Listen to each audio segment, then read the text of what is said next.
Welcome to today's programming tutorial. In today's tutorial, we're going to take a look at another data structure called a dictionary.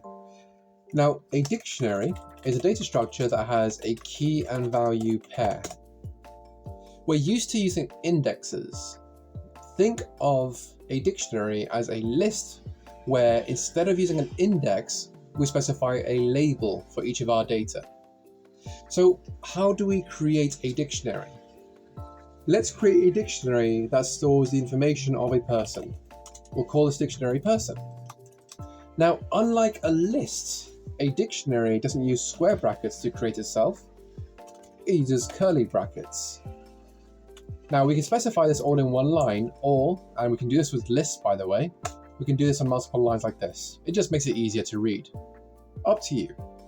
Now, how do we create an item in a dictionary? Well, we first have to specify the key or the term. In this case, let's do traits of a person. We'll do eye color. We're going to do hair color. And let's do height. Now, this by itself does nothing. We now need to specify the values that belong to each of these items over here, each of these keys. Much like a dictionary has a term and definition, you need to specify a key and value.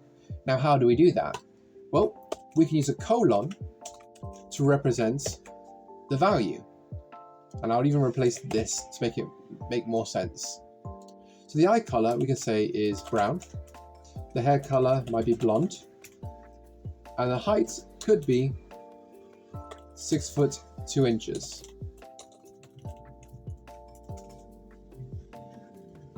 Now it's got an error here, and that's because like with a list, we need to separate everything with a comma. There we go. So I've now got a key and a value. Now, this probably doesn't make sense yet. Why would we do this? Well, it's a good way of organizing things, and actually, we can actually create records this way. A record is a piece of data that holds information about a certain object. This is like a record, because we've got a person record that holds loads of information about that person. Now, how do we access any of this? Well, we know that in arrays, or lists, we use indexes like this. And if we run this here, we actually get an error because key 0 doesn't exist. Now, the fun thing about dictionaries is that we actually still use the square brackets to represent the index or the key of a dictionary. We don't use curly brackets. You only use curly brackets to create a dictionary. What do we do here instead then? Well, if we want the eye color, we specify the key eye color. That gives us brown, because brown is what we have for the eye color. If I specify hair color, I get blonde. So as you can see, a dictionary is like a list, but instead of indexes, we use keys. Now, there's a couple of things you need to understand about dictionaries. What if I do something like this? I do person, and I specify, let's say I specify their gender, and I say that this person is male.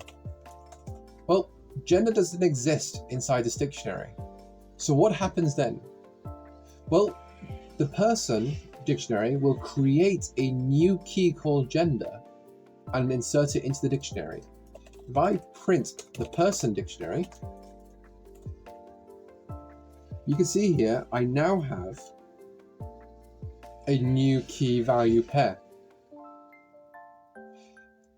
If you specify something, like for example eye color, and I change that to blue, what you'll find is if it exists, like this one over here, it'll change the value that's associated with it. Now, we can also check to see if something exists within the dictionary. For example, if I want to check to see if height or the height key exists, I can say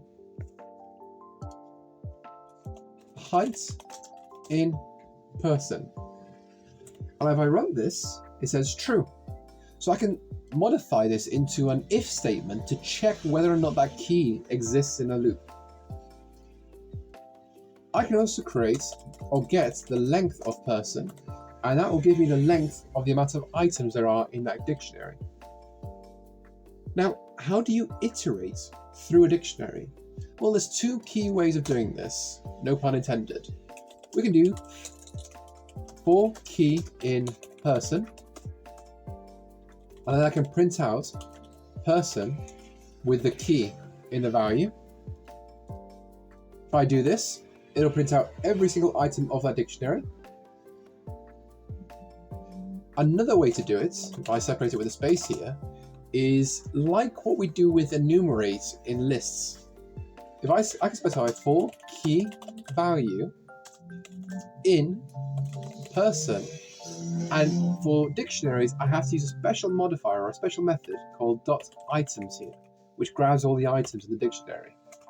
I can now print the key and its associative value over here, like with enumerate. See? There's a lot of different things you can do with dictionaries. Now, one of the cool things you can do with dictionaries, if I say this as a student and I want to have grades here, is I actually can specify a list inside a dictionary. So for example, maybe A, B, A, C. Now, if I print out person grades, I'll get the entire list returned. Now, what can we do to get each individual item in this list? You might remember that each square bracket goes within another level. If the square bracket that we start with goes into the first level, which is the key, the value here, the second square bracket will go into the individual item. So grade 0 will be A, and grade 3 will be C. So that's a little fun fact. Dictionaries are very similar to lists, but they make it easier to organize your data because you can specify a label for each index. I could also specify each label as 0, 1, 2, 3.